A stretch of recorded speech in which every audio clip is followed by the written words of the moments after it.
Israel has struck multiple targets inside Iran, including in the capital, Tehran. Multiple casualties are feared as well. Most of these targets were military targets. Was this retaliation for what we saw on the 1st of October? Ruecen Azar is the Israeli ambassador to India. Thank you very much, Ambassador Azar, for speaking with us here on CNN News 18.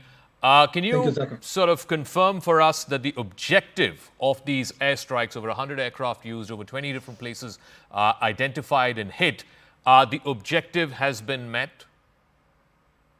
Yes, certainly, Zaka. What has happened during the night is that we targeted, first of all, the air defense systems of Iran. We have completely neutralized them. Iran is completely exposed now. And if it decides to escalate, it will find out that our capability to damage their military is actually quite unlimited. The second thing that we did is to target their missile factories, drone factories, and other air capabilities they have. And this is a very clear message that Israel wants to stay confined to the targets that our cabinet has determined to eradicate the military capabilities of Hamas, to bring back our hostages, to make sure that Hamas doesn't rearm and regroup. And the decision of Iran to order Hezbollah to attack us on the 8th of October, the decision of Iran to attack Israel directly, is the cause for this escalation. We are not interested in regional war. We are interested in sending a message to Iran that you are vulnerable, and if you continue this path, the price that we'll pay will be only higher. How do you speak to specifically those concerns? Are the current round of military operations concluded vis-a-vis Iran? Because there is the fear that Iran will now retaliate and therefore Israel will be left with no choice but to continue climbing the escalation ladder, something that countries like the US, UK, etc. have warned against. How do you speak to those concerns? Well, there are two elements here. First of all, we are completely coordinated with the US, which has completely supported our action. The second thing, as I told you, we have shown the Iranians that if they choose the path of retaliation and escalation, the damage that they will suffer will be very high. And therefore, the fact that we have limited our attack to very targeted elements of the Iranian might tells you that Israel is not interested in escalation. It's up to Iran to decide whether they want to continue to be hit by Israel or they will change course and actually start supporting a situation of more stability in our region.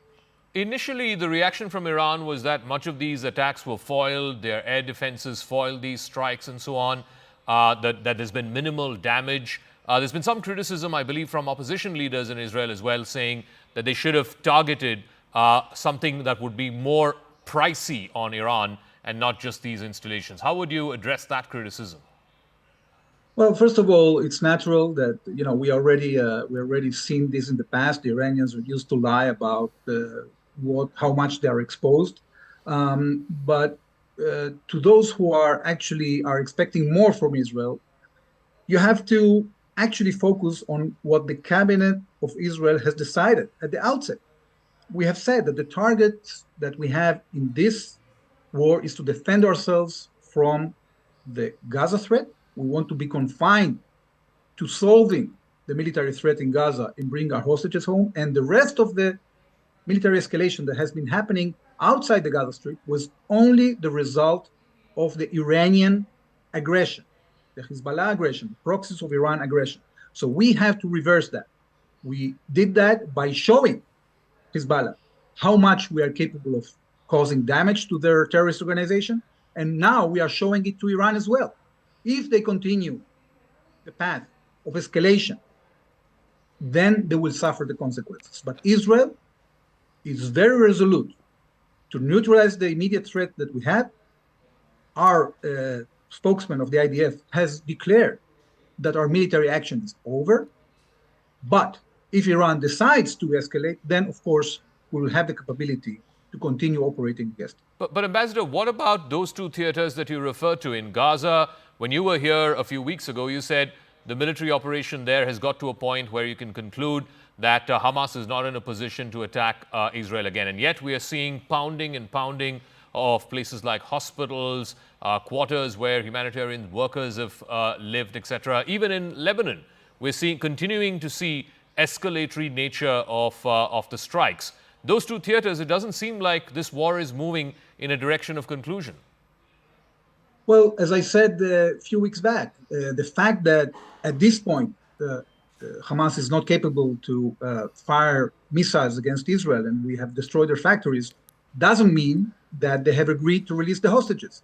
So the continuation of our military operation is destined in order to convince Hamas to release the hostages. Now, our action is not against hospitals. Our action is against the concentration of Hamas operatives. The fact that they choose to use hospitals and schools and refugee camps as their headquarters, that is what is causing our military operation to continue. So we have here a target that was actually defined at the outset.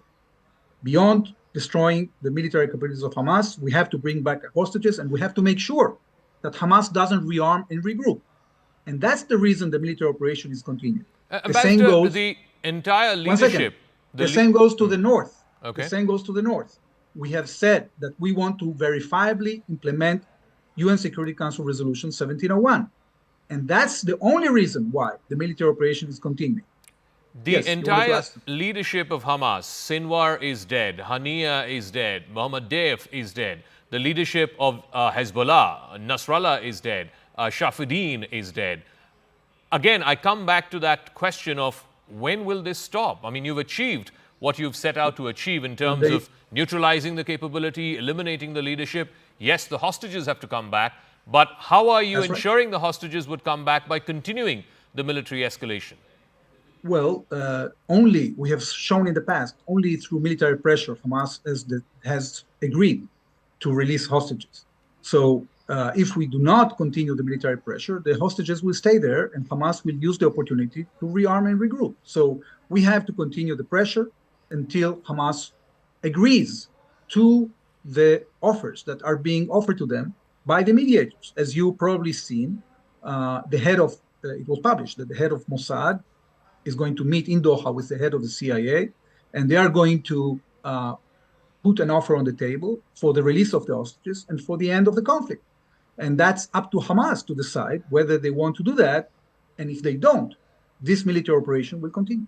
Ambassador, have you had, since these strikes were announced and confirmed by the IDF spokesperson, have you had any conversations with Government of India officials? Have they expressed any concerns to you? The Prime Minister met with the Iranian President just a few days ago in Kazan on the sidelines of the BRICS summit.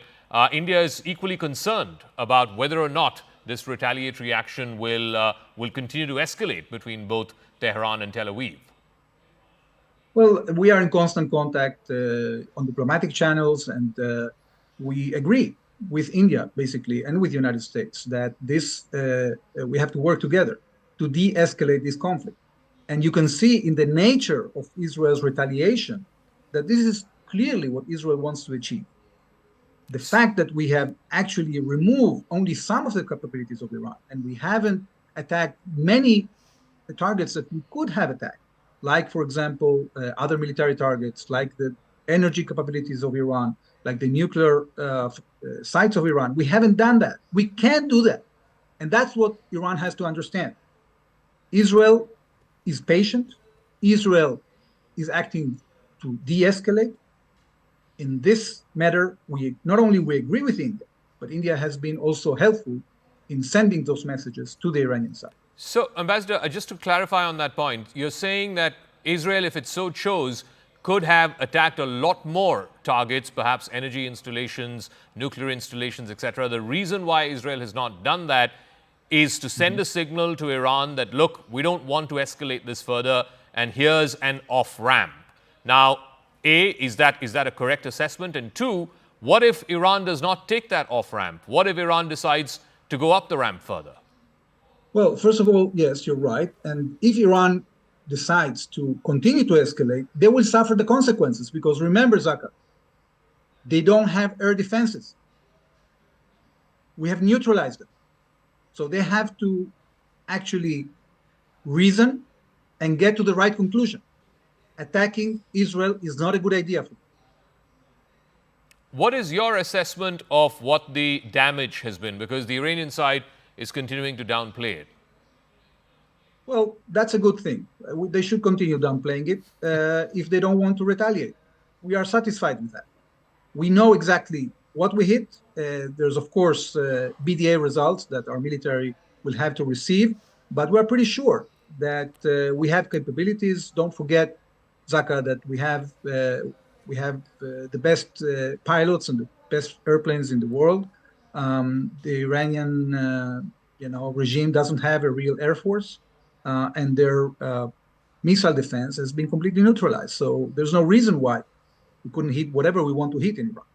All right, let me come to the concluding part and ask you, so if indeed Iran takes that off-ramp, and you've said the reason why you've hit a limited number of targets is to offer an off-ramp, if Iran takes that off-ramp, are we now beginning to see the sort of concluding part of these operations, whether it is vis-a-vis Hamas, whether it is vis-a-vis Hezbollah? I know it's difficult for you to put a timeline on it, but at least it's been a year and a few weeks now. Are we moving towards the end of this military operation? I think, Zaka, that as much as we are consistent in pursuing the goals that we have put forward and are willing to continue military operations until those goals are achieved, the faster our enemies will understand that the continuation of hostilities is not serving them. So we want to reach a ceasefire as soon as possible, but it depends on the achieving of our goals. And that is something we're not going to compromise about. And very quickly, how would you speak to the concerns that humanitarian aid is not being allowed into Gaza? The humanitarian toll with each passing day is just getting too grave. Well, that's actually not accurate, Zaka. We are continuing, as we speak, every day to facilitate humanitarian assistance to the Gaza Strip. The question now is whether Hamas is going to be able to control that humanitarian assistance and actually hijack it and prevented it from being supplied to the population, or we're going to achieve a situation in which humanitarian assistance can flow freely without Hamas meddling in it. So that's not an easy task. We have started to do that in the northern Gaza Strip. Only in the last week, we have actually killed more than 600 terrorists and have taken a few hundred hostage. We want to make sure that Hamas cannot intervene and prevent from the population, their own Palestinian population they've taken hostage, that they won't be able to prevent them from receiving humanitarian assistance. All right, Ambassador Ruecen Azar, as always, a pleasure speaking with you, sir. Thank you very much for joining us here on CNN News 18. Thank you very much. So the Israeli ambassador there confirming that Israel has concluded its military operations against Iran, these airstrikes. It has concluded that. It has struck a limited number of targets so as to give Iran an off-ramp. Whether or not Iran takes that, we'll have to wait and see. That's a wrap, but news and updates continue on the other side.